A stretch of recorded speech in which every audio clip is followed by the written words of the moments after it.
Hi, my name is Ben Armstrong. People know me as Bitboy Crypto.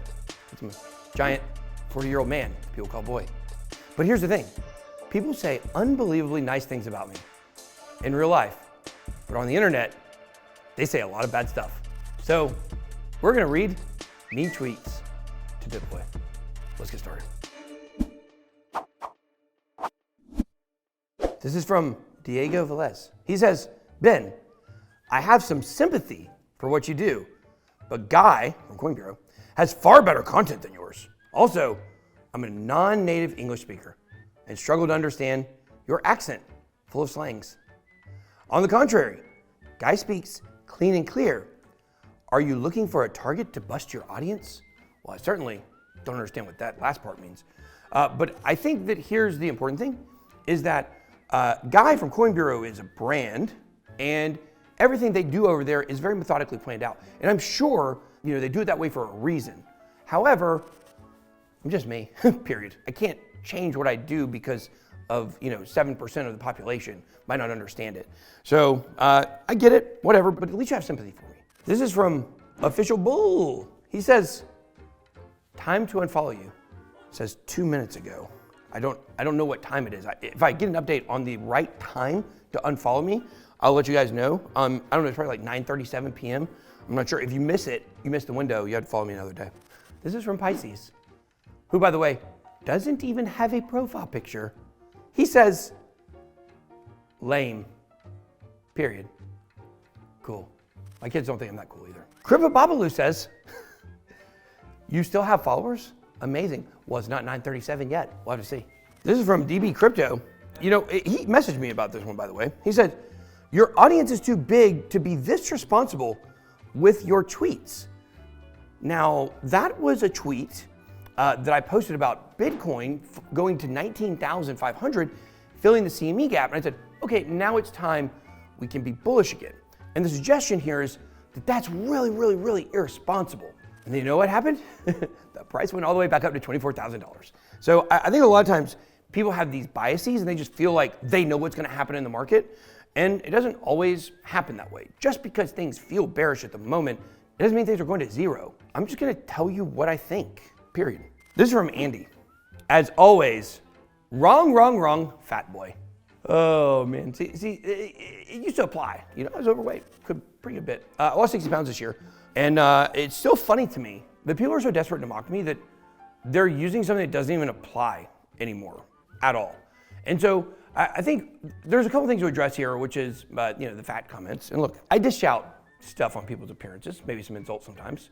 Looking at you, Sam. Looking at you, Keith Wofford. Looking at you, Janet Yellen. See, there's so many of them. I can go on and on. And then he always says, as always, wrong. There's about 3 things I was really wrong about in the last bull market 2 to 3 years ago. And people still, that's part of the responsibility of being a social media influencer or being an educator. You make opinions. And this is one thing that separates some from others, which is some people will give you their opinion because they really believe that and they don't mind putting themselves on the line. But other people are scared to make predictions because they're scared to be held accountable. I'm not, so come at me with it, that's fine. This is from Conrad G. Stop it, dude. Your calls are based solely on other people's TA. I don't even watch other people's TA, you idiot. Just do what you do and stop pretending to be a trader or anything of the sorts. So call for nothing. Your price targets are irrelevant. Blah. Who are you? You've got like 14 followers.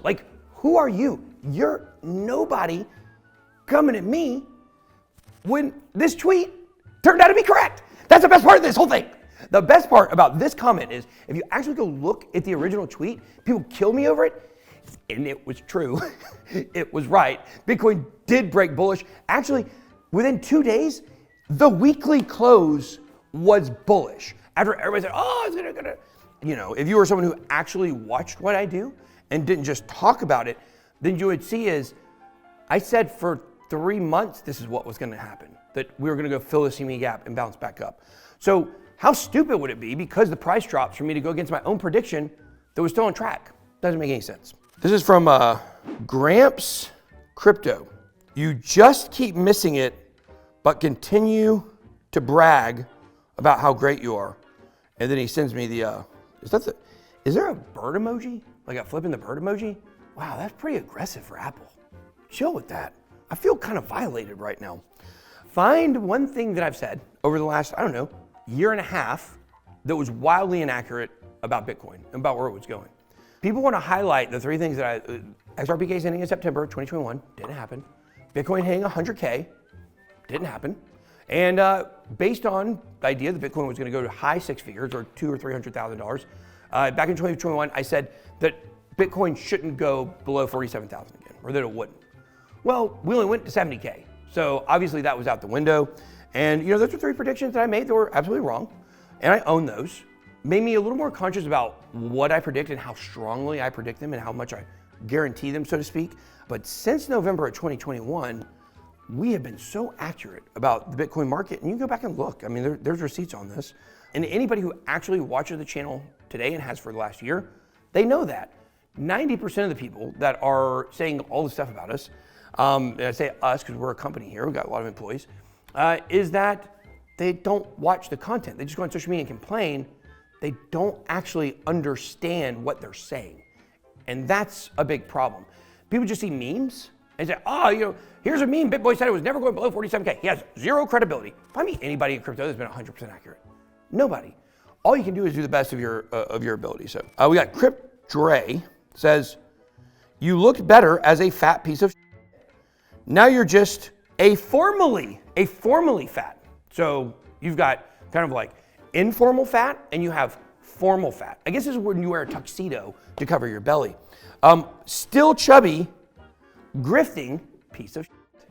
Well, this is a good one. I like this one a lot. I really like this tweet. I mean, when I want mean tweets, like this is the type of stuff I want. Like, I don't want people saying like, you said Bitcoin going to 100K and it didn't, you suck. I want people saying, you stupid mother chucker. You are the fattest, griftiest mother. I want to F your mother. I got very aggressive very quick. Look, here's the thing. I like the word grifting. I love the word grifter. I love the word grifter. People all the time in crypto, they call me a grifter. Let me explain to you what a grifter is. A grifter is someone who comes in when times are good, makes money, and then goes away when things are bad, and then comes back with a different scam or something different they're doing, and they do it all over again, and they just keep doing that. They're fly-by-night people. I've been making 2 videos a day for over 5 years. At least. We do more now. We have 11 channels we run. No channel has put out more videos than this one in the last 5 years. The word grifter is really low IQ for anyone to say.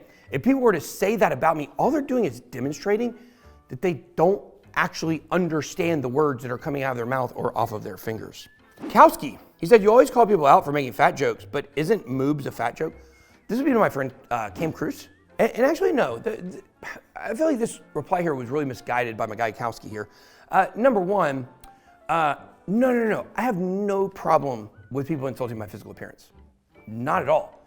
The problem is having the wrong information. Say that my hair is gray, or say that my skin is bad, or say that I have little tiny teeth because I got some of the tiniest teeth in America. But the point is, you got bad information. I'm not fat anymore. I'm actually in much better shape than 95% of you.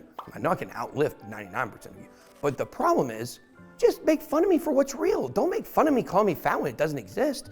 So the other thing is Cam Cruz also, if you see in the photo, he does in fact have moobs, which are man boobs, moobs. And here's the amazing thing. Like, no, Kowski, he's actually not even fat. That's what's so amazing about it. That same thing with Sam. Like, you have these guys who are just so physically inferior to other people that somehow, even though they're not overweight, they still have managed to do zero work to their bodies. And you have these skinny guys that have these moobs. It's really sad, to be honest with you, and it's an epidemic in America. I think they call them soy boys. Look, I gotta be honest with y'all, I'm a little disappointed with these tweets. My staff put these together, and I was really hoping that people would say like even meaner things to me than they said. There were a couple good ones. Gotta admit. I want people to say the worst stuff possible. Like, that's what I really enjoy. And getting to read those things, it really is like fuel. It's fuel for what we do here. So if you guys could, step up your game. But still, be blessed. Bitboy out.